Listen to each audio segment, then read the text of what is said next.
Bismillahirrahmanirrahim. Assalamualaikum warahmatullahi wabarakatuh. Innal Waalaikumsalam. hamdalillah nahmaduhu wa nasta'inuhu wa nastaghfiruh wa na'udzu billahi min syururi anfusina wa min sayyiati a'malina. May yahdihillahu fala mudhillalah wa may yudlil fala hadiyalah. Asyhadu an la ilaha illallah wahdahu la syarikalah wa asyhadu anna Muhammadan abduhu wa rasuluh. Allahumma shalli ala Muhammad wa ala ali Muhammad kama shallaita ala Ibrahim wa ala ali Ibrahim wa barik ala Muhammad wa ala ali Muhammad kama barakta ala Ibrahim wa ala ali Ibrahim innaka Hamidum Majid. Subhanaka la ilma lana illa ma 'allamtana innaka antal alimul hakim. Allahumma anfa'na bima 'allamtana wa 'allimna ma yanfa'una warzuqna ilman tanfa'una bih. Anak sekalian yang di rumah, semoga kalian dalam keadaan sehat walafiat, dalam keadaan baik dan siap untuk belajar. Ya, ini adalah hari pertama kalian mulai pelajaran di pondok, meskipun sementara ini masih lewat daring, lewat online, tapi tidak apa-apa, tetap bersemangat, tetap bersungguh-sungguh, tidak ada yang berbeda dan tidak ada yang berkurang dari kemauannya dan juga semangatnya. Pada kesempatan ini kita memulai masa orientasi santri, yaitu MOS, ya, yang dimana bentuk MOS-nya itu adalah persiapan di dalam nanti mengikuti segala macam yang terkait dengan kegiatan di pondok, termasuk di sini utamanya adalah nanti kalian di dalam belajar. Nah, sebelum belajar ini ada pengkondisian, ya, terutama memahami bagaimana sikap dan bagaimana adab seorang ketika dia mencari ilmu. Ini sangat penting di dalam Islam. Karena itu kalian harus memahami ini, karena di antara yang dituntunkan oleh Allah Subhanahu wa Ta'ala kepada kita melalui pembelajaran yang diajarkan oleh Rasul Sallallahu Alaihi Wasallam kepada kita adalah kita belajar adab, belajar tata krama di dalam kita mencari ilmu, sebagaimana difirmankan oleh Allah di dalam surat Jum'ah ayat 2. Ya, nanti dibuka surat Jum'ah ayat 2. Jadi ketika pembelajaran saya nanti Al-Quran dan tarjemahnya harap dibawa. Kalau pagi ini belum, tidak apa-apa, tapi untuk berikutnya dibawa ya. Nah, cuma kalau ada yang di situ di dekat kalian ada Quran dan tarjemah, silakan disiapkan. Tapi bagi yang tidak ada atau mungkin belum punya, ya nanti berikutnya dibawa. Jadi silakan buka dalam surat Jum'ah ayat 2. Jadi surat 62. Ya, surat 62 ayat 2. Di situ Allah Subhanahu wa taala berfirman, "Huwallazi ba'atsa fil ummiyina rasulam minhum yatlu 'alaihim ayatihi wa yuzakkihim wa yu'allimuhumul kitaba wal hikmah wa in kanu min qablu lafi dhalalim mubin." Ya, walladzi, dialah Allah yang membangkitkan dalam kaum yang umi, kaum yang banyak tidak mengerti baca tulis, seorang rasul yatlu alaihim, yang membacakan kepada mereka ayatihi, ayat-ayatnya, yaitu ayat-ayat Allah Subhanahu wa taala. Kemudian wa yuzakkihim, dan membersihkan hati mereka, ya, membersihkan hati mereka. Lalu wa yu'allimuhumul kitab wal hikmah, dan mengajarkan kepada mereka tentang ayat-ayat tadi. Artinya di sini mengajarkan makna-maknanya, tidak hanya mengajarkan membaca, mengajarkan isi daripada ayat-ayat itu atau isi daripada kitab. Berikutnya wal hikmah, dan mengajarkan hikmah. Hikmah ini apa? Di antaranya adalah cabang-cabang daripada ilmu yang dikandung oleh Al-Quran, termasuk di dalamnya adalah sunnah Nabi Shallallahu Alaihi Wasallam. Nah, semua ilmu itu, anak-anak sekalian, itu harus diiringi dengan adab, sehingga nanti kan disebutkan oleh Allah, seorang guru, jadi Nabi itu seorang guru yang membacakan Quran, membacakan ayat-ayat Allah, dan wa yuzakkihim, dan membersihkan jiwa mereka. Nah, jadi adab itu adalah salah satu di antara cara untuk membersihkan hati bagi orang yang mencari ilmu. Karena kita mencari ilmu itu harus dengan hati yang baik. Karena kalau mencari ilmu dalam kondisi tidak dengan hati yang baik, maka nanti akan berat di dalam belajar itu. Akan berat. Karena itulah para ulama dulu itu sangat memperhatikan adab ini di dalam mencari ilmu. Bahkan misalnya seorang ulama besar, ya, namanya Abdullah ibn Mubarak, mengatakan bahwa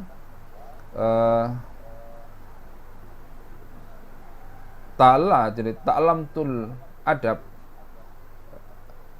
thalathina sanatan wa ta'lamtul ilma 20 syaratan. Aku belajar ilmu itu belajar adab itu selama 30 tahun, dan belajar ilmu itu selama 20 tahun. Jadi antara belajar adab dan belajar ilmunya itu masanya lebih lama belajar adabnya. Mengapa? Karena itu merupakan syarat daripada kita dalam mencari ilmu. Baik, kita akan langsung, ya, kepada materi adab mencari ilmu.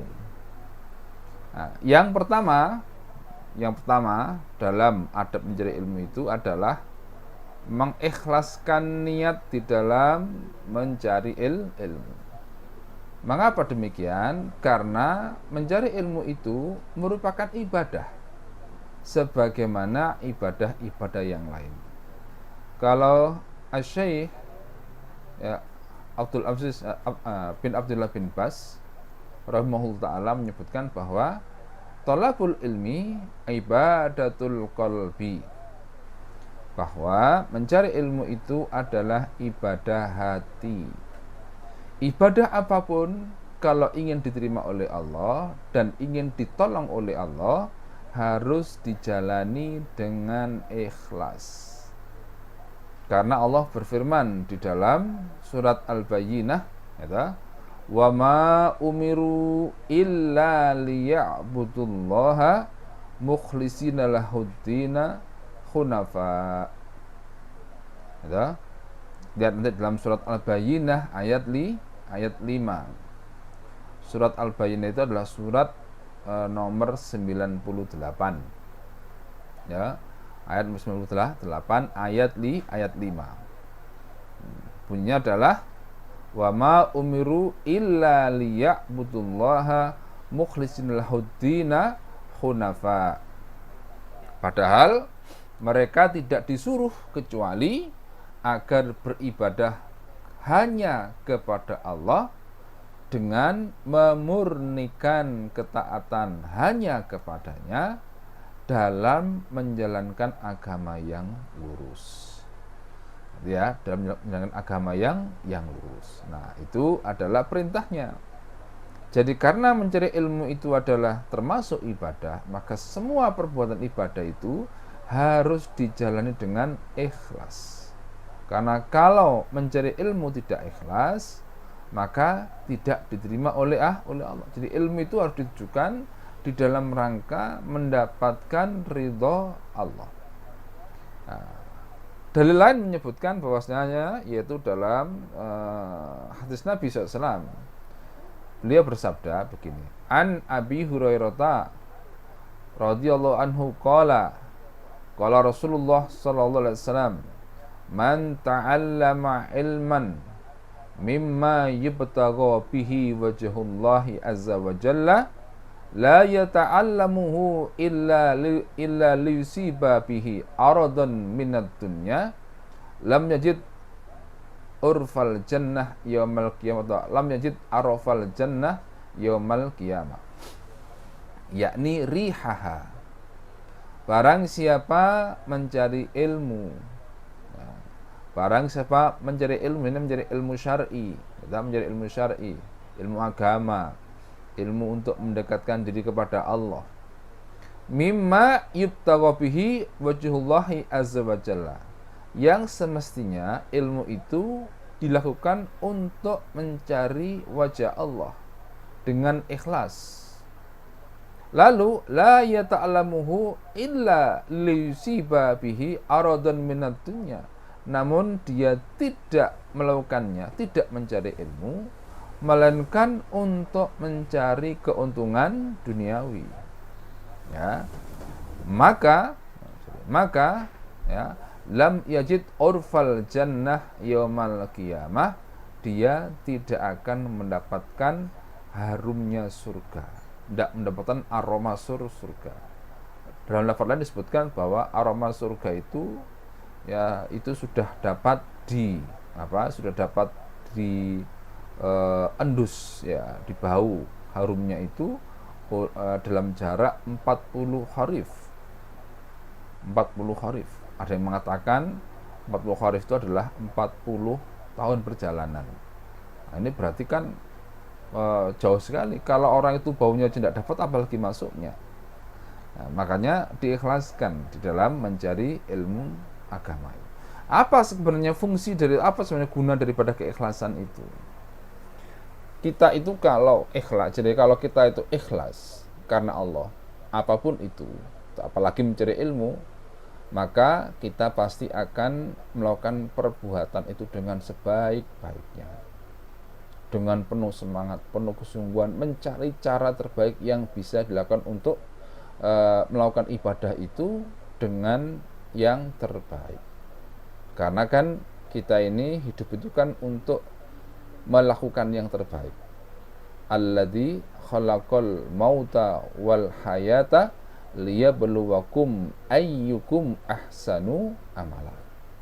Jadi Allah yang menciptakan kematian dan kehidupan untuk Allah uji siapa di antara kita yang paling baik amalnya.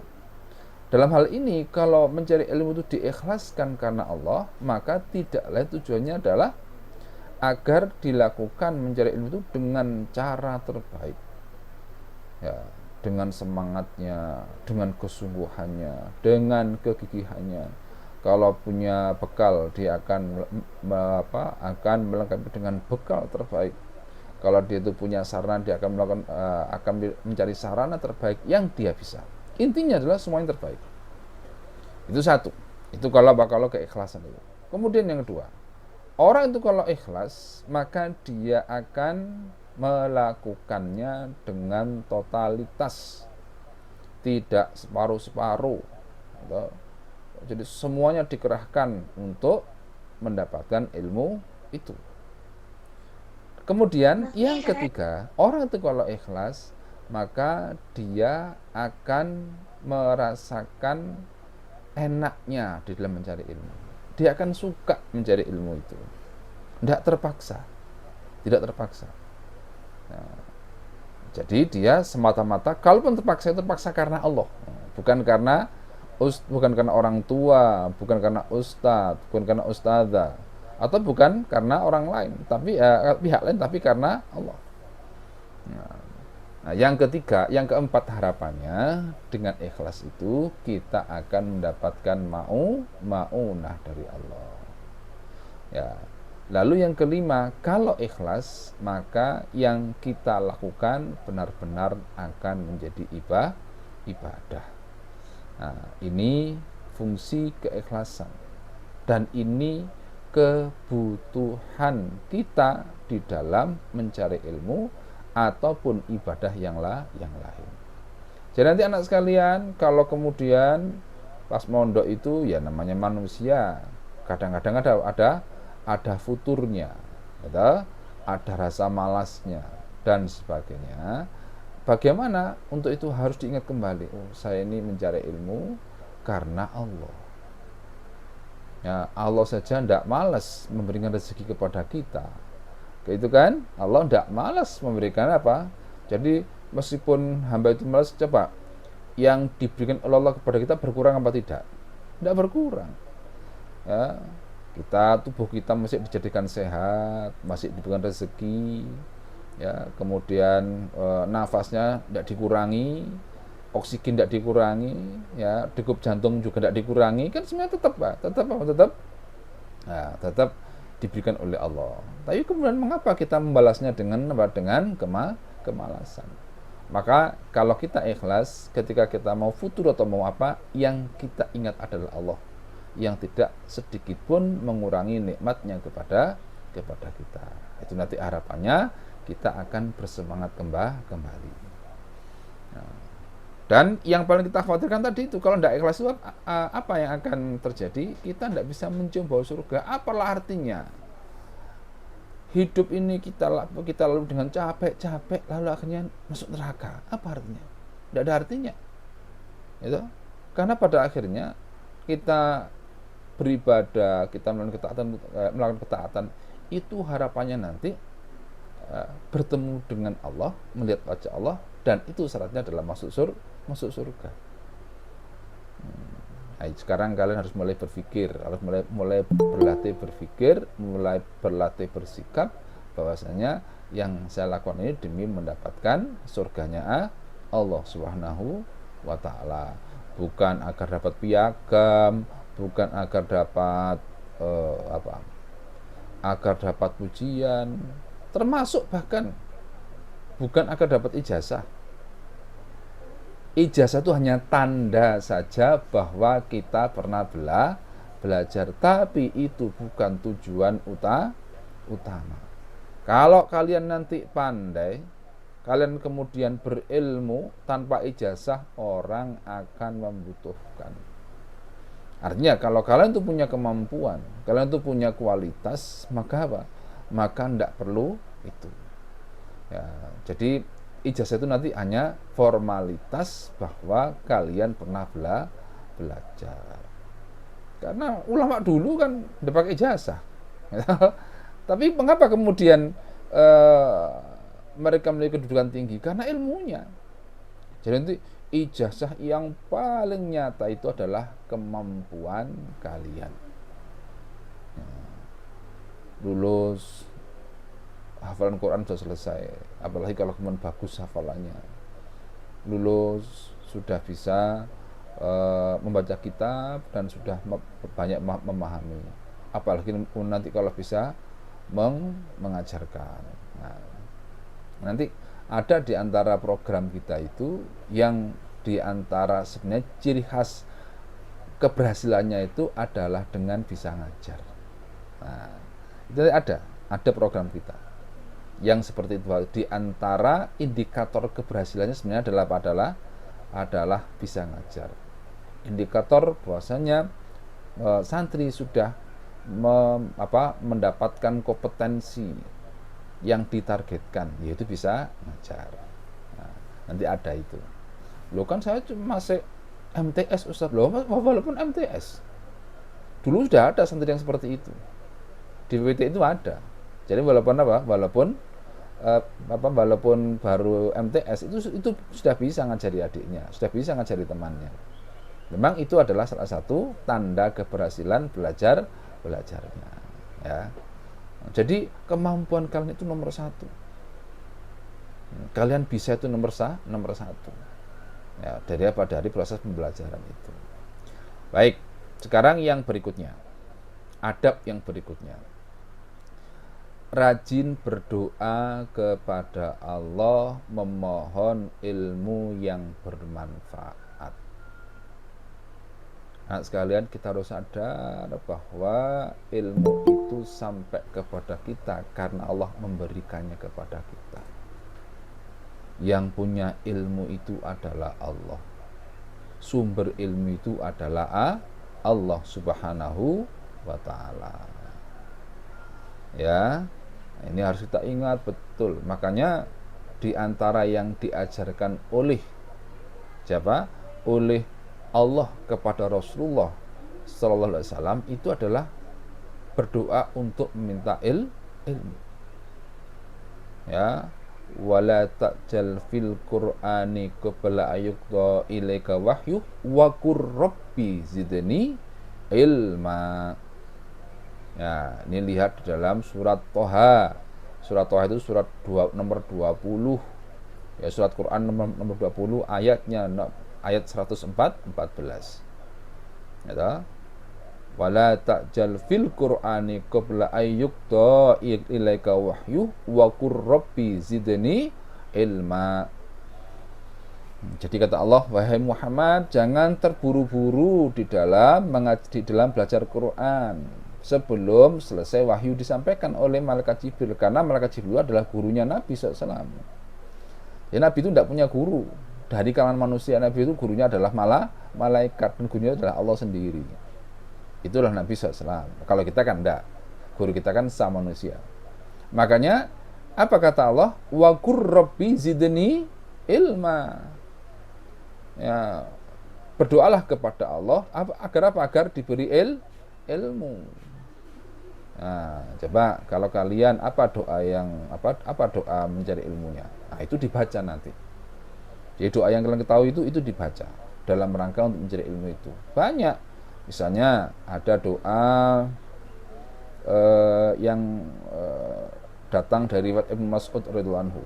Misalnya Allahumma zidni imanan wa yaqinan wa fiqha. Ya Allah, tambahkan kepadaku iman, gitu, keyakinan dan pemahaman.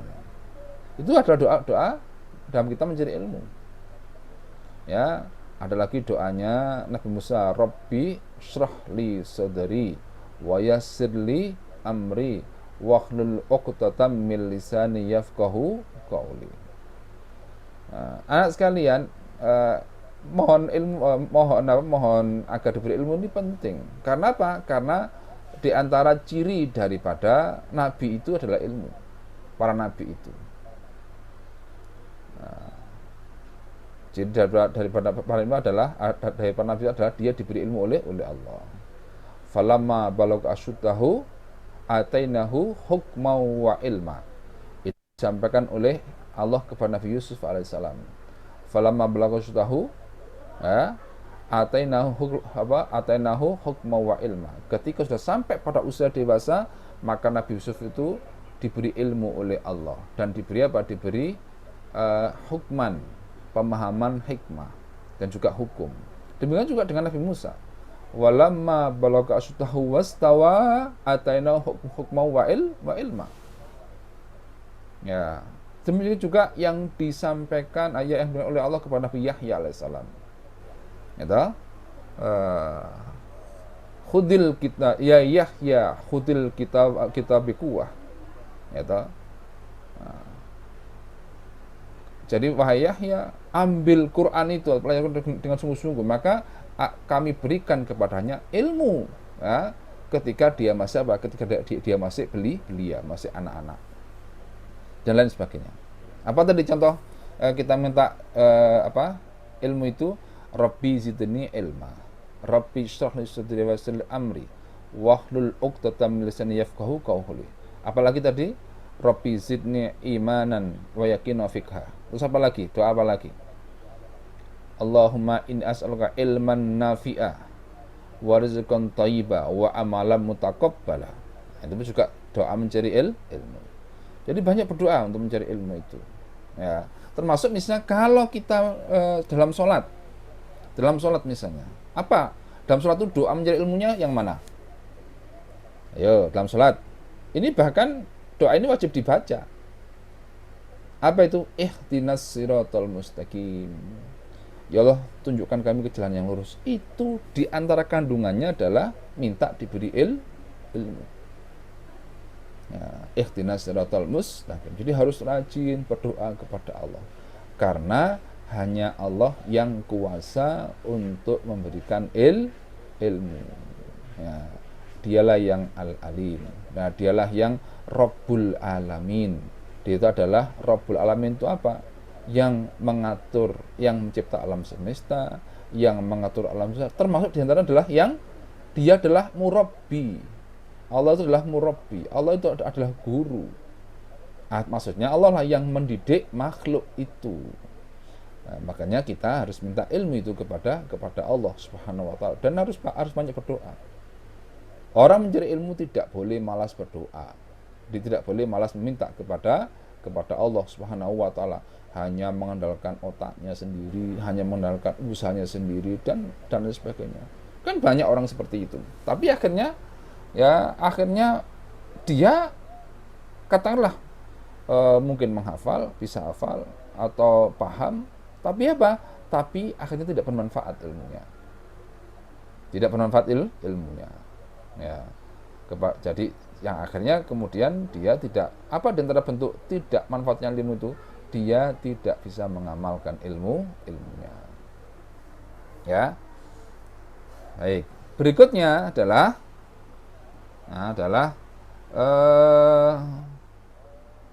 bersungguh-sungguh di dalam mencari ilmu.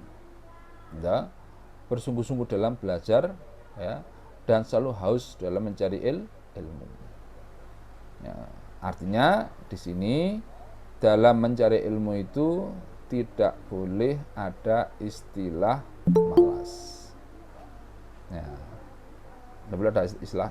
Jadi kalau orang dulu itu sampai mereka itu melakukan perjalanan jauh, entah untuk mencari ilmu itu, melakukan perjalanan yang cukup jauh.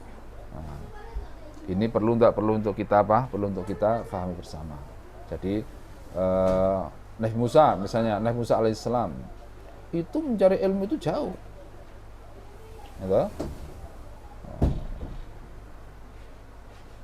Satu jauh, kedua alamanya tidak diketahui di mana gurunya. Karena apa? Karena Allah hanya menunjukkan bahwasanya gurunya Nabi Musa itu yaitu Nabi Khidir itu tinggalnya di perbatasan dua laut. Kalau sekarang kan enak toh. Ya, tinggal nelpon ustadznya, ya pakai video call jarak jauh bisa. Karena Nabi Musa dulu tidak begitu, ya. Nabi Khidir itu tidak tahu alamatnya di mana, ya. Kemudian kata beliau, pokoknya saya tidak akan pernah berhenti mencari berjalan untuk sampai ketemu gurunya itu. Walaupun kata beliau, aku harus melewati itu bertahun-tahun. Oh begitu semangatnya. Nah, semangat para orang-orang soleh dulu itu gitu dalam mencari ilmu. Nah, makanya kita tidak boleh manja dalam mencari ilmu itu. Misalnya, contohnya nanti kalian daring, gitu. Karena daring akhirnya dengan pegang HP sambil tiduran belajarnya. Tidak begitu, itu namanya tidak sungguh-sungguh. Wah, di pondok yang ngajari ustadz-ustadznya ngotot untuk memberikan pelajaran, yang di rumah sambil tiduran. Gitu. Pasang headset ya di telinga, setelah itu kemudian tidur. Terus kemudian di Google Meet-nya itu cuma dikasih nama tok, wajahnya tidak kelihatan. Siapa namanya ya? Saya belum hafal kalian. Ya, namanya tok, mana orangnya tidak tahu. Jangan-jangan orangnya tidak ada. cuma ada nama tok. Karena videonya di mute, kemudian suaranya pun mic-nya juga mute juga, ya. Jadi tidak kelihatan. Nah, tidak bisa menjadi ilmu kayak seperti itu. Jadi semangatnya harus sama. Ini yang perlu kita pahami tentang adab dalam mencari ilmu. Nabi SAW pun juga seperti itu. Nabi itu dalam mencari ilmu juga seperti itu. Makanya contoh misalnya Jibril itu datang dalam bulan Ramadan itu 2 kali. Nah, bukan, Jibril datang setiap malam pada Nabi itu pada bulan Ramadan. Untuk apa? Untuk ngajarin Nabi. Untuk ngajarin Nabi. Dan Jibril itu bisa datang suatu waktu kepada Nabi itu. Untuk apa? Untuk mengajari beliau. Nah, dan Nabi semangat. Makanya Nabi itu dulu ketika misalnya saat tiba-tiba ilmu itu atau wahyu itu tidak datang, selama ada yang mengatakan kira-kira selama 6 bulan itu Nabi itu sedih sekali. Bahkan ada yang diriwayatkan dalam awal kitab Sahih Bukhari itu, Pak, Nabi itu sampai ingin menerjunkan diri, menjatuhkan diri dari bukit. Saking sedihnya Nabi itu ketika wahyu tidak datang. Sudah begitu kemudian ditambah dengan ejekan orang-orang musyrik Quraisy. Nah, itu wahai Muhammad, setanmu telah meninggalkanmu. Siapa yang disebut dengan setan oleh orang-orang Quraisy itu? Allah. Jadi cara orang Quraisy itu dulu menyebut Allah itu apa? Itu setanmu telah meninggalkan kamu. Maka akhirnya Allah itu yang semakin menjadikan Nabi itu sedih. Akhirnya Allah turunkan surat. Apa suratnya? Bismillahirrahmanirrahim. Wadduha wallaili idza saja ma watta'aka rabbuka wa ma qala walal akhiratu khairul laka minal ula wala sawfa yu'tika rabbuka fatarda, dan seterusnya. Jadi karena kesungguh-sungguh oleh Allah dijawab. Kegelisahan Nabi itu dijawab oleh Allah. Wadduha, demi waktu matahari ketika sepenggalan.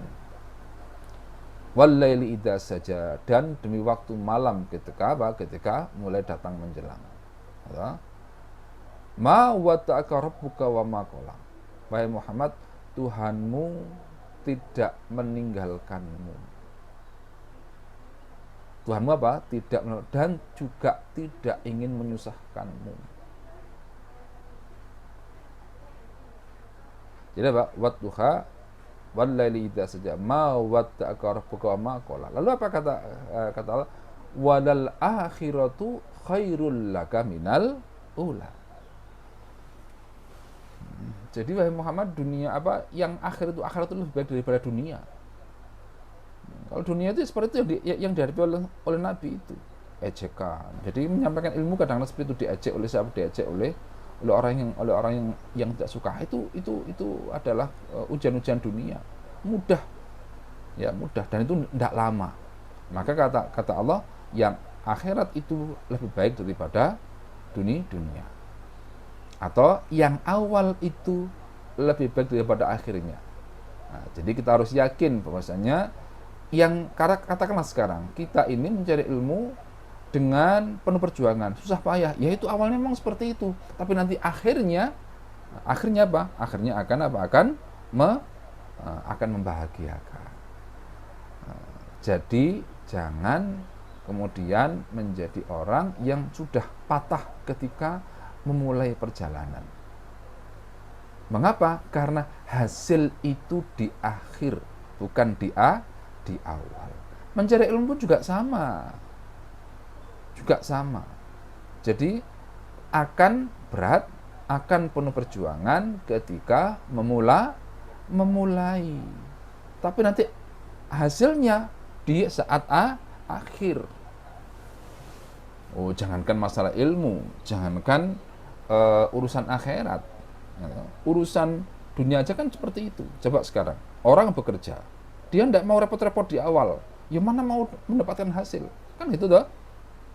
Orang ingin makan, tidak mau bekerja, tidak mau katakanlah misalnya tidak mau mencangkul, tidak mau mencari rumput, bahkan mungkin tidak mau mencari sampah bekas. Untuk apa? Untuk bisa makan. Andai kata orang yang guru misalnya, ya guru harus belajar juga, harus sekolah dulu, harus kuliah dulu, kan begitu toh. Yang lain itu semuanya begitu, harus dengan perjuangan.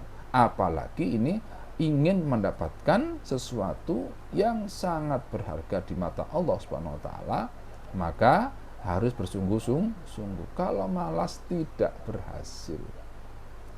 Mau menghafal Quran kok malas, ya sudah, bertahun-tahun ya sampai di situ, sampai di situ saja. Juz amma Diulang-ulang, tidak bisa. Menghafalkannya harus bersungguh-sungguh, melancarkan bacanya harus bersungguh-sungguh. Nanti setelah hafal bagaimana murojaahnya harus bersungguh-sungguh. Ya, para santri harus ingat-ingat ini. Nanti kalau sudah menghafal Quran, ya, yang sudah dihafal itu harus sering dimurojaah. Seringkali santri itu rajin setoran tapi tidak rajin murojaah. Makanya kemudian hari ini setoran, besok yang setoran sudah hilang. Mengapa? Karena tidak dimurojaah. Nah, menghafal Quran itu harus sering diulang-ulang. Itu kesungguhan di dalam kita belajar Quran atau dalam kita menghafalkan Quran. Kalau kemudian hanya rajin menghafal saja, rajin setoran saja, maka nanti ketika murojaah jadi berat. Apalagi setorannya juga tidak rajin, ya sudah. Ya, jadi bertahun-tahun hanya nyampe di situ saja. Jadi harus rajin menghafal, ya, rajin setoran. Berikutnya rajin murojaah. Nah, lalu rajin tilawah. Loh, kenapa kok rajin tilawah? Karena tilawah itu gini. Tilawah itu artinya membaca Quran dengan melihat mushaf. Ya, gampangannya santri itu nanti harus terbiasa khataman. Ya. Jadi kalau santri baru Belanda itu sebulan khatam. Berarti kalau sebulan khatam sehari harus membaca 1 juz. Ya. Kalau di pondok sudah dikondisikan. Jadi setiap usai sholat membaca Quran. Itu sekitar 10 menit sampai 1 jam. Ya, biasanya kalau sudah lancar bacaannya itu 10 menit sampai 1 jam itu mendapatkan kira-kira antara 1/5 sampai 1/4 juz. Nah, sehingga kalau sholat 5 waktu, maka dia akan bisa sampai 1 juz. Itu tilawahnya. Tilawahnya. Membaca Qur'annya. Itu bukan membaca untuk setoran loh ya. Bukan. Itu membiasakan diri untuk membaca Qur'an. Karena apa? Nanti ayat-ayat yang belum dihafal itu kalau tidak pernah dibaca itu sulit menghafalkannya. Ya, sekarang misalnya saya hafalan juz 1 gitu. Lalu juz berikutnya juz 2 sampai juz 30 itu tidak pernah tilawah saya. Maka ketika memulai juz 2 akan mesti berat. Nah, berat karena apa? Karena tidak pernah melihat hurufnya, tidak pernah melihat ayatnya, juga tidak pernah mendengarkannya. Nah, maka itu akan lebih berat dibandingkan dengan orang yang tilawah. Karena kalau tilawah itu kan orang mengucapkan, telinganya mendengar, matanya membaca, matanya melihat mushaf. Itu kalau berulang-ulang makin akan memudahkan. Apalagi kalau nanti misalnya tidak hanya 1 juz, tidak hanya sebulan 1 juz, bisa lebih dari itu lebih baik lagi. Bisa 2 juz per bulan. Biar 2 juz, bukan 2 kali khatam per bulan. Itu kan Masya Allah. Ya, itu nanti akan mudahkan ketika menghafal. Itu adalah bentuk kesungguhan, bentuk mujahadah dan bentuk mujahadah dan ijtihad di dalam kita menghafal Quran. Ya. Baik, yang keempat sekarang, menjauhkan diri dari perbuatan dosa dan maksiat dengan takwa kepada Allah Subhanahu wa taala. Menjauhkan diri dari dosa dan maksiat. Anak-anak sekalian, apa tadi dalam surat Jumat tadi? Bunyi apa firman Allah? Huwallazi ba'atsa fil ummiyina rasulam minhum yatlu alaihim ayatihi wa yuzakkihim. Jadi Nabi itu diutus oleh Allah ke satu kaum yang masih ummi, yang dimana tugas Nabi adalah membacakan ayat dan membersihkan hati. Nah, bagaimana cara membersihkan hati itu? Dengan menjauhkan diri dari dosa dan maksiat. Karena kalau kita belajar ilmu dalam kondisi hati tidak bersih, bagaimana? Ilmu itu tempatnya di dalam hati, ya dah? Ilmu itu tempatnya dalam hati. Kalau hatinya kotor, maka susah.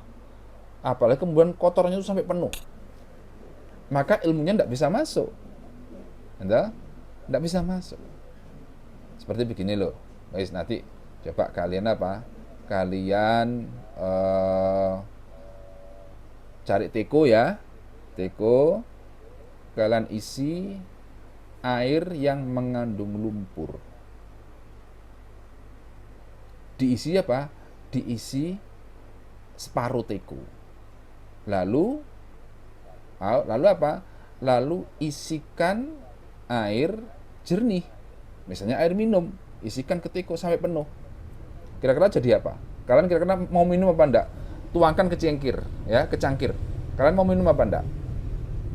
Nah, pasti enggak mau kan? Mengapa? Loh, Ustaz, itu kan air lumpur. Lah begitulah. Jadi hati itu diibaratkan seperti teko. Maksiat itu atau dosa-dosa itu apa? Seperti apa? Seperti air kotor. Kalau hati itu penuh dengan kekotoran, seperti teko yang penuh dengan air lumpur tadi. Maka ketika dimasukkan ilmu yang bersih, air yang bersih tadi, maka ketika dituang ke cangkir, jadinya adalah air kotor. Ya. Jadi belajar itu harus dengan bersih hati. Karena kalau tidak itu bawaannya itu males, gampang capek. Nah, sekarang contoh dosa apa? Contoh dosa, misalnya dosa mata, karena sering melihat YouTube. Itu yang dilihat itu adalah yang dosa-dosa. Nah, melihat aurat, melihat aurat terbuka. Kemudian berikutnya film-film yang tidak mendidik. Lalu hal lain, atau paling tidak hal-hal yang sia-sia. Jadi lihatnya ngeprank dulu, jadi apa, tantangan yang tentang ngeprank itu apa manfaatnya? Ngeprank itu dilihat berjam-jam, lihat itu akhirnya penuh dengan itu. Nanti kalau cerita itu, ya toh. Nah, itu kan sia-sia. Jadi hatinya itu, ingatannya, otaknya penuh dengan itu. Itu kalau debat ngapal Quran susah, dan akhirnya males. Karena apa? Karena mesti akan lebih menarik yang dosa itu. Karena Allah tidak mau kebaikan Quran itu dicampur dengan yang lain. Sehingga ketika orang itu banyak maksiat, itu kemudian tidak ditolong oleh Allah. Kalau tidak ditolong oleh Allah, bagaimana? Ketika dia belajar Quran menjadi berat. Karena kita butuh ma'unah, kita ini butuh pertolongan Allah. Kalau punya maksiat, Allah tidak menolong. Makanya akhirnya belajar itu menjadi berat. Ya, dan rasanya itu tidak nyaman. Ya. Coba saya tanya sekarang ya, bukti bahwasanya kita itu sudah bersih atau sudah terbersihkan hatinya atau belum. Terus nanti sekarang saya tanya, kalian misalnya ketika buka HP, ya, kan gini kan kebiasaan itu. Orang itu kalau sudah suka HP itu bagaimana? Dia tuh ingin sering buka, betul apa enggak? Betul kan? Kan gitu. Dan kalau sudah buka bagaimana? Misalnya HP-an dengan grupnya, ya, chatting dengan grupnya atau dengan temannya, Instagram atau mungkin WA dan yang lain ya. Itu kan udah betah berjam-jam tuh itu. Instagram follower saya berapa? Dicari. Bagaimana kalau followernya sampai 100? Dilihat 100 orang itu siapa saja. Nah, besok lagi ditambah 20, 120, siapa saja. Itu begitu tiap hari. Karena bukannya lihat siapanya, dilihat yang ditampilkan di follower itu apa. fotonya apa ini udah semua, akhirnya berjam-jam habis waktu dengan itu kalau chatting atau kalau terkait dengan chat gitu, itu menghabiskan waktu ya. Nah ketika seperti itu kemudian apa HP itu ditutup, ingin buka lagi nanti. Jadi HP itu anak sekalian, kalian kalau suka HP itu, kalau HP-nya ditutup ingin buka, kalau sudah buka malas nutup, betul apa enggak? Oh ya, bagaimana? Kalau sudah ditutup ingin segera buka, ya kan? Nanti kalau sudah buka bagaimana? Malas nutup, gitu. Nah, sekarang saya tanya, apakah seperti itu kepada Quran? Jadi Quran itu kalau ditutupkan itu ingin segera buka. Sebaliknya nanti kalau sudah buka Quran, sudah baca Quran, malas nutupnya, malas menghentikannya. Ayo, pasti enggak. Ya? Enggak kan? Apalagi nanti disuruh baca satu juz sekali duduk. Ya duduk itu baca sampai satu juz. Yang kira-kira lamanya antara 30 sampai 40 menit. Sepanjang waktu 40 menit buka HP, betah. Kamar ditutup, ya, dikunci dari dalam, asik sudah dalam, mis. Orang tua manggil-manggil tidak didengarkan. Ya, betul apa tidak? Kan seperti itu kalau HP. Tapi kalau Quran, ya, kan tidak begitu. Ini asik dengan Quran ini, tidak mau diganggu, misalnya. Tidak begitu. Kalau bisa itu malah ada yang ganggu. Ya, gitu kan? Kalau bisa. Bagaimana ketika membaca Quran itu? Dipanggil, nah, dipanggil ibunya. Wah, senang sudah dipanggil ibunya. Mengapa? Oh, berarti baca Qurannya selesai. Terputus. Mengapa tadi sudah bosan? Kalau disuruh itu jadi alasan. Alasan apa? Alasan tidak baca Quran kan? Karena sudah bosan. Masa begitu? Nah, gitu mau ingin mendapatkan manfaat dari Quran, ya mana bisa? Qurannya tidak dicintai gitu. Qurannya tidak disukai. Ya, kalau bisa ingin segera ditinggalkan, tidak bisa lah. Nah, jadi gitu ya anak sekalian. Jadi belajar itu harus dengan kecintaan. Nah, bagaimana caranya? Harus dengan menjauhi maksiat. Sehingga Allah berfirman dalam surat Al-An'am itu, man yuridillahu ayyahdiyahu yashrah sadrahu lil Islam. Wa ma yurid ayyudillahu yaj'al sadrahu dayyqan harajan ka'annama yas'atu fis sama. Barang siapa yang Allah tidak beri petunjuk, maka akan dibuka dadanya hati itu untuk Islam. Jadi akan dibuka dari untuk Islam. Untuk apa ini? Untuk Islam maksudnya? Untuk contohnya adalah untuk Quran. Terbuka hatinya untuk Quran itu. Karena apa? Hati itu kalau diisi ilmu yang bermanfaat, maka dia terus meluas dan tidak menyempit. Tapi kalau hati itu diisi maksiat bagaimana? Ya, kata Allah, "Waman yurid ayyudillahu", barang siapa yang Allah kehendaki untuk disesatkan, pakai yaj'al sadrahu dayyqan harrajan ka'annama yas'atu fis sama. Dijadikan hati itu sempit seperti orang ampek. Tahu ampek? Ampek itu yang sulit bernafas itu loh. Gitu? Hatinya itu ampek. Seperti orang naik ke langit, naik ke ruang angkasa, ke hampa udara. Bagaimana? Tidak nemu oksigen. Akhirnya hati itu ampek. Orang itu kalau maksiat itu begitu. Kalau orang rajin kan gini, orang itu kalau maksiat, kalau dia tidak berbuat maksiat jadi susah, sedih dia. Itu kan?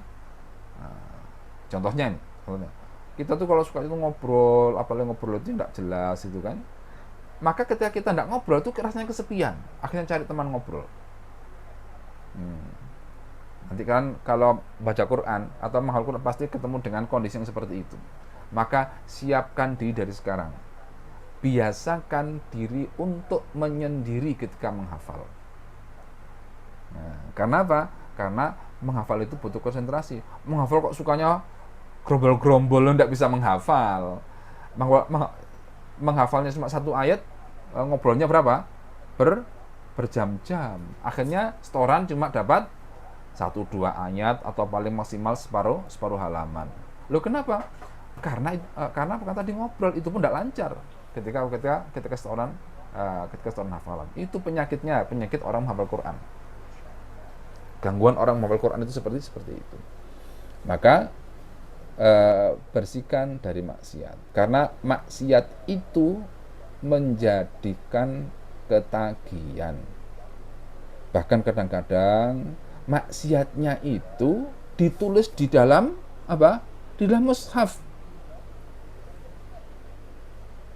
Ada santri itu misalnya membuat, kan biasanya kan ada batas ya, ada apa? Ada kertas yang menjadi batas apa? Batas halaman itu. Itu ada itu kan apa? Itu foto bintang film. Wow, bintang film Korea. Itu atau pokoknya foto laki-laki. Coba, pantas nggak seperti itu? Quran batasnya itu adalah foto. Foto cowok pula kalau bagi perempuan. Loh ya mana bisa menghafal kalau sudah begitu? Nanti pindah halaman, lihat foto itu. Di halaman foto, begitu. Ya. Nggak bisa konsentrasi. Ya, karena apa? Karena hatinya sudah tidak bersih. Ya, intinya anak sekalian berusaha untuk membersihkan diri. Karena itu Imam Syafi'i itu pernah hafalannya berkurang. Jadi Imam Syafi'i itu orang yang luar biasa dalam menghafal. Tahu enggak? Beliau itu kalau jadi otak beliau itu seperti fotokopi. Tahu fotokopi? Ya, kan kalau ada kertas, ya ada tulisannya. Kalau kena fotokopi bagaimana? Let apa? Terfoto sudah. Lah beliau itu begitu. Beliau itu kalau membaca, kalau halaman sebelah itu tidak ditutup, maka akan kebaca dan akan masuk, akan ikut hafal juga. Jadi beliau itu harus ditutup halaman sebelah itu, karena kalau dilihat nanti akan masuk ke dalam otaknya. Saking hebat. Nah, satu saat hafalan beliau itu berkurang. Ada sebagian hafalan itu yang hilang. Nangis beliau. Akhirnya mengadu kepada gurunya, namanya Imam Waqi' bin Jarrah. Jadi beliau sampaikan, syakautu ila Waqi' su'ahifzi farasyadani ila tarkil ma'asi wa alamani bi'ana ilmal nur wa nurullahi la yuhtali asim. Aku mengadu kepada guruku Imam Waqi', tentang apa? Tentang buruknya hafalanku. Lalu farsyadani ila tarkil ma'asi, beliau memberikan petunjuk agar aku meninggalkan maksiat. Nah, fa'alamani bi ana ilma nurun, dan beliau itu memberitahu aku bahwa ilmu itu cahaya.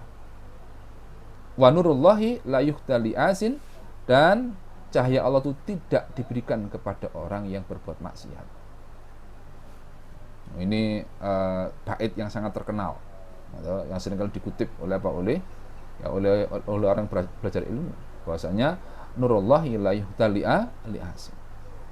Jadi ilmu itu cahaya dari Allah yang tidak Allah berikan kepada orang yang berbuat maksiat. Nah, baik, ada berikutnya. Tidak boleh sombong dan juga tidak boleh malu dalam menuntut ilmu. Ya.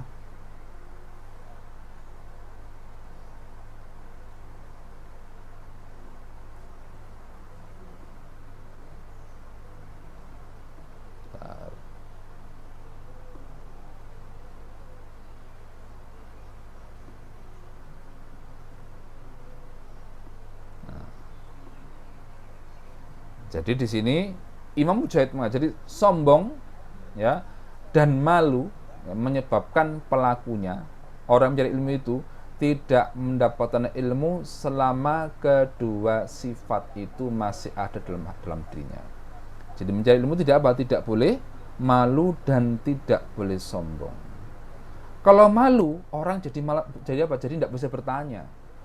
Tidak paham, diem saja dia karena malu. Tidak ngerti, diam juga, ya, tidak bertanya karena malu. Nah, kalau orang sombong itu jaim biasanya, gengsian, tidak mau nanya karena merasa dirinya sudah bisa. Ataupun kemudian kalau diberitahu itu, ya, kalau diberi ilmu belum tentu mau. Karena sombong itu kata Nabi, batrul haq wa ghamtun nas. Sombong itu adalah menolak kebenaran dan meremehkan orang lain, merendahkan orang lain. Jadi batul haq wa ghamtun nas. Jadi orang seperti itu tidak mungkin dapat ilmu. Ya. Maka harus hilangkan sikap malu dan juga sombong.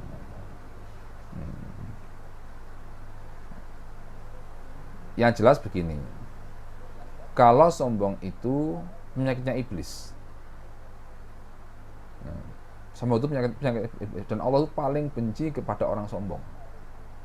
Jadi kalau Nabi menyebutkan la yadkhul jannata man fi qalbi mithqala dzarratin min kibrin. Tidak akan masuk surga orang dalam hatinya ada sebesar biji dzarrah, ada sebesar biji tepung itu kesombongan. Tidak akan masuk surga. Ya. Nah, jadi ini penyakit yang harus dihindari betul, dijauhi betul oleh seorang yang mencari ilmu.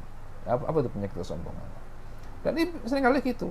Sombong itu akan meremehkan orang, meremehkan teman, ya, meremehkan, bahkan nanti akan meremehkan guru. Itu orang sombong. Nah, dan akhirnya keras kepala, ya, tidak mau diberitahu, karena dirinya merasa tahu, atau gengsi kalau diberitahu. Itu orang sombong. Orang pemalu tadi itu akibatnya. Ya, nanti misalnya belajar terlambat, duduk di depan malu, akhirnya tidak masuk kelas, gitu, nggak masuk kelas. Nanti ketemu teman baru malu, jadi serba malu. Lalu bagaimana belajar? Jadi belajarnya hanya dengan orang tertentu saja, temannya hanya tertentu saja. Padahal belajar ilmu tidak bisa seperti itu. Kadang-kadang pengetahuan itu dimiliki oleh teman yang yang kita merasa malu kepadanya, sehingga ketika karena kita malu mau tanya kepada dia, kita tidak jadi, malulah gitu. Nah, sehingga tidak akan mendapatkan ilmu orang yang sombong dan orang yang pemalu. Dengan kata lain, penyakit malu itu harus dihindari. Ini malu untuk nyari ilmu loh ya, bukan kalau maksiat itu harus malu. Karena kan kebalik-balik, maksiat itu tidak malu, giliran mencari ilmu malu. Nah, ini kan namanya terbalik. Ya, terbalik. Jadi tidak tepat kondisi yang terbalik seperti ini. Makanya contoh misalnya Allah saja menyampaikan ayat innallaha la yastahi ayyub riba mathalam ma ba'udatan fama fawqaha. Jadi Allah itu tidak malu untuk membuat perumpamaan dengan apa? Dengan nyamuk atau yang lebih kecil daripada itu, atau yang lebih besar daripada itu. Lalu mengapa? Karena ketika Allah itu membuat perumpamaan, itu jadi ilmu. Ya, jadi ilmu. Jadi misalnya Allah membuat perumpamaan dengan nyamuk, dia diremehkan oleh orang kafir, gitu? Oleh orang kafir diremehkan. Ngapain membuat perumpamaan dengan nyamuk? Membuat perumpamaan itu dengan apa? Dengan makhluk yang besar gitu loh. Ya. Misalnya Allah membuat perumpamaan dengan dinosaurus, itu kan makhluk yang gede, itu gajah dan lain sebagainya. Ya, tapi ini ada hikmahnya. Ada hikmahnya. Jadi Allah itu tidak malu untuk membuat perumpamaan dengan apa? Dengan nyamuk. Ayo, sekarang coba saya tanya, kalau kalian itu gambar nyamuk dan gambar gajah, mudah mana?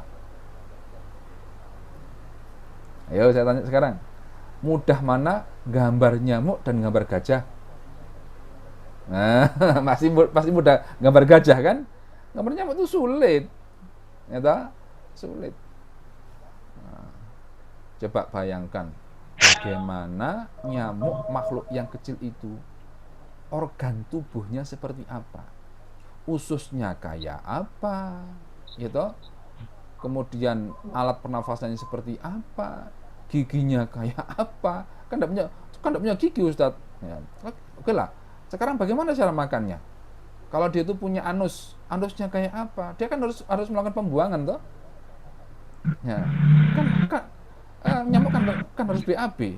Sekarang bayangkan bagaimana ya anusnya nyamuk itu, bagaimana matanya, macam-macam. Ya, sulit, Nah, makanya Allah tidak malu. Kenapa? Ternyata gambar nyamuk itu membuat apa? Katakanlah membuat replika nyamuk itu lebih sulit dibandingkan dengan gajah. Nah, maka Allah tidak boleh meremehkan. Allah tidak malu untuk membuat perumpamaan dengan, karena dari perumpamaan nyamuk itulah kemudian banyak cabang-cabang ilmu yang muncul. Sekarang saya tanya, yang ada itu obat nyamuk atau obat gajah? Ayo, coba kalian pergi ke toko, Bu, beli obat gajah. Orang tuh terheran-heran, mana ada obat gajah? Tapi kalau Bu, beli obat nyamuk, langsung ada, ini obat nyamuk. Sekarang saya tanya, obat nyamuk itu obat nyamuk itu adalah apa? Adalah kumpulan daripada ilmu. Iya toh? Karena harus dibuat di pabrik.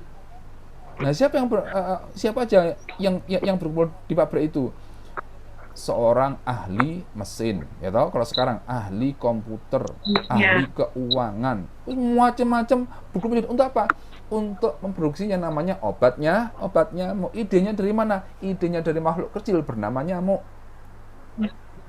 Ya, tapi kalau kalian Bu cari obat gajah, diketahui orang, mana ada obat gajah?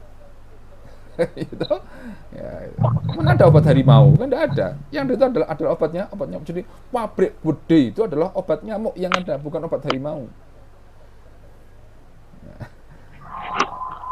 Allah tidak malu untuk membuat perumpamaan dengan nyamuk, karena dalam nyamuk itu ada hikmahnya.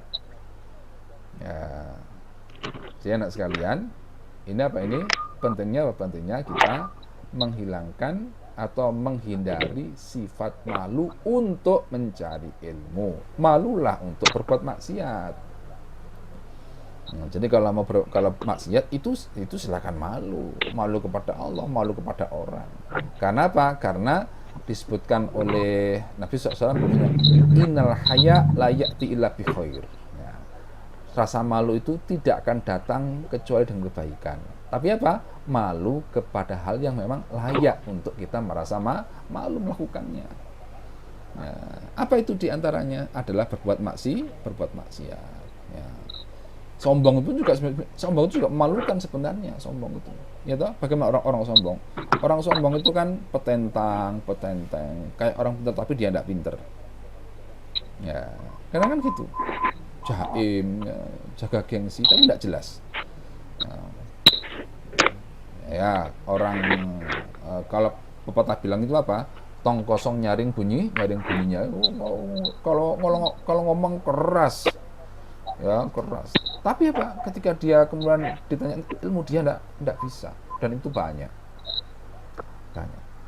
Jadi seringkali orang itu diantara pelarian kebodohannya itu bagaimana? Berusaha untuk menjadi orang yang menonjol dalam hal-hal yang tidak bermanfaat. Ya misalnya ngomongnya banter, gitu. Orang lagi asik menghafal diganggu. Bagaimana ganggunya? Dengan diajak ngobrol, gitu. Nah, itu apa? Itu adalah pelarian dari ketidakmampuan. Tetapi hati sudah angkuh, hati sudah sombong. Ya, sehingga dia tidak bisa menghimpun hal-hal yang bermanfaat, hal yang bernilai dalam dirinya. Akhirnya dia melarikan diri dengan cara atau kompensasi dengan bersikap seperti tadi itu, yaitu bersikap berbuat yang aneh-aneh untuk menarik perhatian orang. Nah, jadi kalau ingin bagaimana agar kita menjadi perhatian orang, ya, andai kata itu ya. Jadi tanpa dicari, ya, tanpa disengaja untuk menarik perhatian orang itu kalau berilmu pasti Allah akan menggerakkan hati orang lain untuk belajar, untuk datang. Itu kalau orang itu memang punya ilmu. Jadi sekalipun orang itu tidak pernah menampilkan diri, tidak pernah mempromosikan diri, tidak pernah mengiklankan diri, tidak pernah memviralkan diri, kalau dia berilmu akan dicari orang. Karena apa? Allah yang membimbing hati-hati manusia itu untuk datang kepadanya agar mendapatkan ilmunya. Nah, ini apa? Inilah manfaat daripada dan manfaat daripada ilmu itu kan sekalian. Ya, ini sudah nomor yang ke-5 ya. Sudah jam 8.20. Ini harus kita akan selesai jam 8.30. Jadi ada waktu 10 menit atau lebih, tidak apa-apa. Kalau ada yang bertanya silakan. Nanti kalau tidak ada saya lanjutkan ke yang berikutnya sedikit sebentar saja. Silakan kalau ada.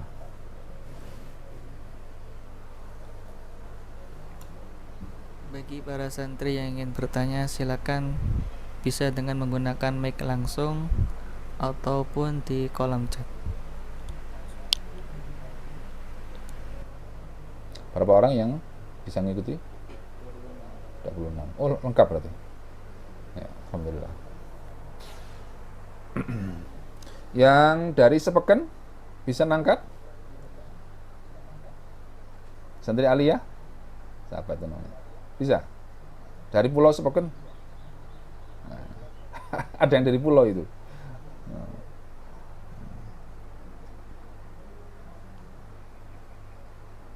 Baik, dari kami panitia, karena kita sedang belajar adab, salah satu adab ketika kajian online juga menghidupkan gambarnya supaya menghargai ustadz-ustadzah yang menyampaikan.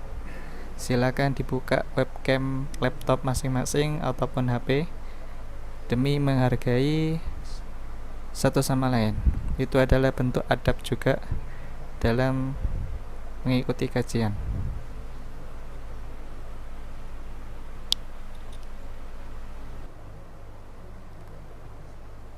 Ayo tampakkan wajah. Nah, dibuka itu kameranya dibuka sehingga kelihatan. Ya. Ya, siapa kalau ada yang ditanyakan, silakan. Baik itu dengan chat ya, Ustaz Af ya. Ya Pak, chat ataupun tanya langsung. Pakai mic-nya itu, mic-nya dihidupkan. Silakan.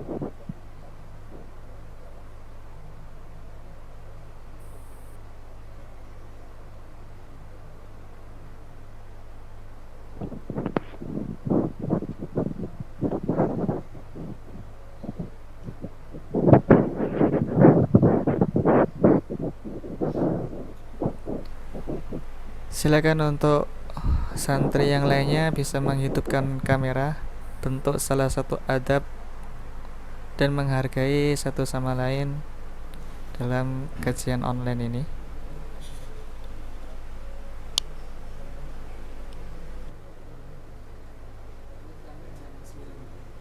Tidak sama 9.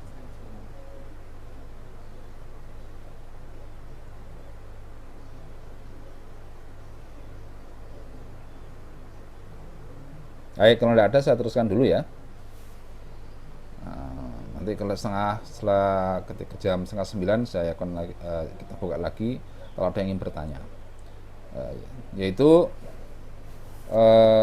yang keenam, adabnya adalah mendengarkan baik-baik pelajaran yang disampaikan oleh ustadz, oleh syekh atau oleh seorang guru. Ya.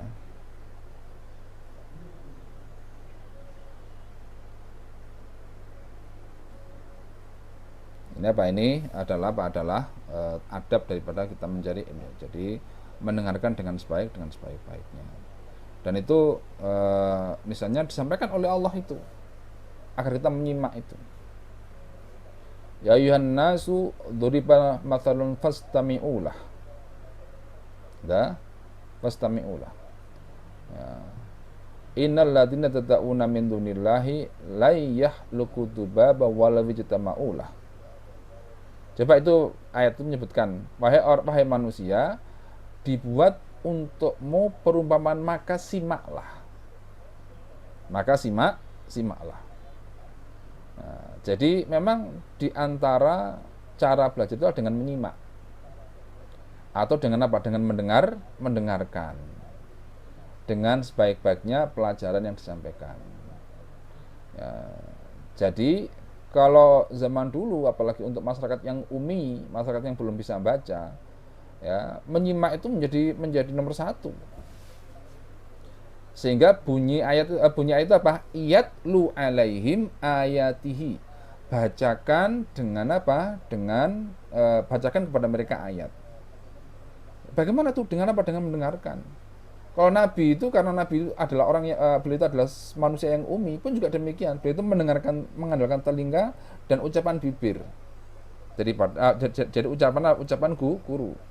Makanya misalnya disebutkan oleh Allah Subhanahu wa taala dalam surat Al-Qiyamah itu, la tuharrik bihi lisanaka litajalabi.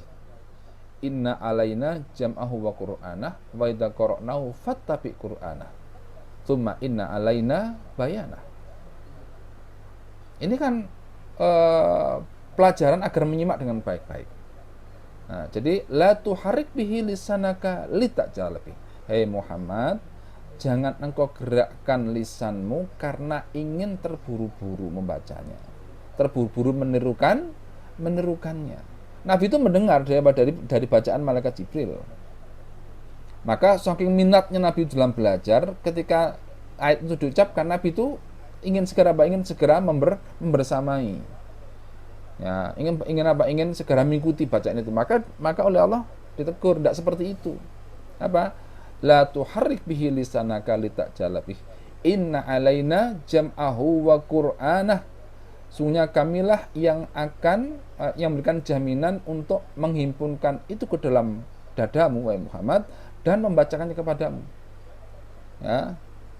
Fa idza qara'nahu fattabi' qur'anah, kalau kemudian kami sudah baca maka tirukan. Ya. Maka tirukan. Ini apa? Ini mendengarkan dengan baik-baik. Ini kalau dalam belajar Quran, ya, bahwasanya mendengarkan bacaan guru dengan baik, lalu kemudian setelah itu menirukan. Memang seperti itulah adabnya. Nanti dalam pelajaran yang lain juga sama. Makanya kan di dalam kita menerima pelajaran dari para nabi itu, misalnya kalau umat nabi itu kan ketika setelah dibacakan apa jawabnya? Sami'na wa ata'na. Gitu. Kami dengar dan kami taat. Ya, jadi kami dengar. Karena ketaatan itu dimulai dari kemauan untuk mendengar. Memang ada orang yang mendengar tidak otomatis dia taat, seperti orang-orang Yahudi. Ya. Sami'na wa qalu sami'na wa asaina. Kami dengar dan kami ingkar atau kami durhaka. Nah, tapi kalau seorang mukmin adalah dia mendengar, karena apa? Itu dalam rangka dia bisa nanti taat, dalam rangka bisa mengamalkan. Nah, makanya misalnya dalam Quran disebutkan wa idza qura'al qur'anu fastami'u lahu wa ansitu la'alakum turhamun. Kalau dibacakan kepadamu Quran, maka simaklah dan diamlah. Orang itu kalau mendengarkan dengan baik, maka di antara cirinya adalah dia diam, menyimak, dia mendengarkan. Ini ciri kalau memang dia betul-betul memperhatikan pelajaran dengan baik. Nah, jadi bagaimana mendengarkan dengan baik itu? Satu, tidak menyela ucapan guru yang menerangkan kalau tidak diperintah. Kemudian ketika ustadz atau syekh itu menjelaskan, maka dia fokus dan tidak bicara sendiri.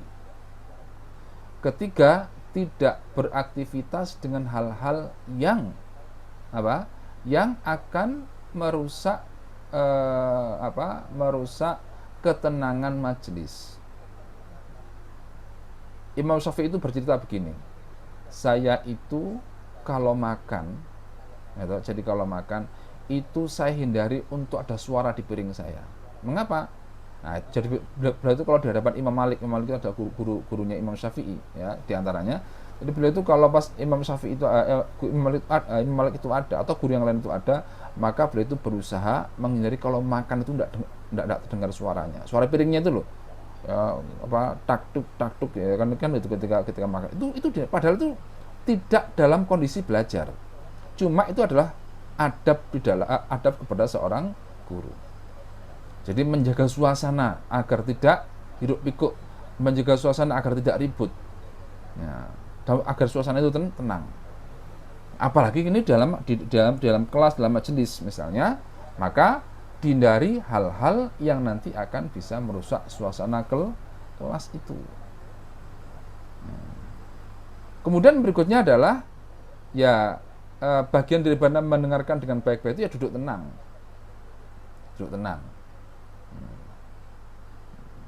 Terus juga tidak ngantuk. Bagaimana kalau ngantuk? Izin kepada ustadz atau ustadz yang bersangkutan untuk ke kamar mandi, berwudu, sehingga nanti masuk kelas dalam keadaan segar. Karena tidur di kelas itu selain juga pelajaran tidak masuk, namanya tidur, gitu. Juga apa? Juga tidak sopan. Nah, guru sudah mengajarkan sekian lama berbicara, ada yang tanya, tidak tanya dia, kenapa mau tidur? Apa yang mau ditanyakan? Ya, tidur. Sehingga dia tidak mungkin bertanya karena tidak bisa menangkap pelajaran yang disampaikan. Makanya di antara yang perlu diusahakan adalah agar bisa menyimak itu, menjaga kondisi tubuh agar tidak ngantuk ketika kita belajar. Nah, ini nanti kan berangkai ke berikutnya atau ke sebelumnya. Apa? Menghindari hal-hal yang menjadikan kita ngantuk di kelas.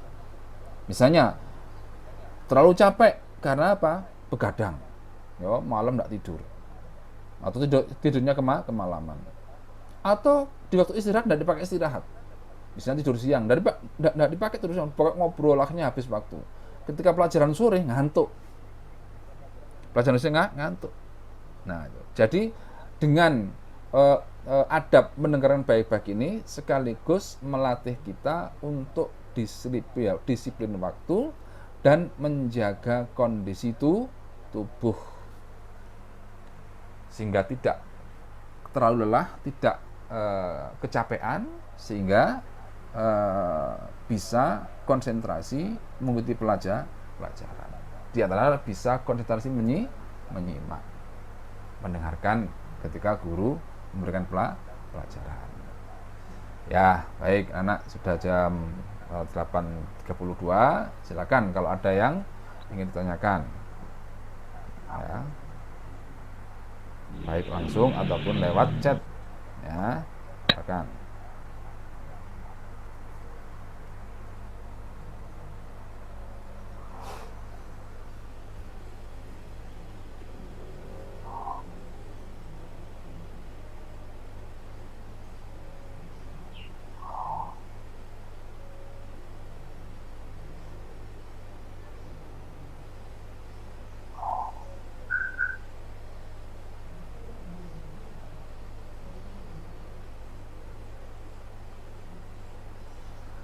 Ya baik, kalau tidak ada, tidak apa-apa.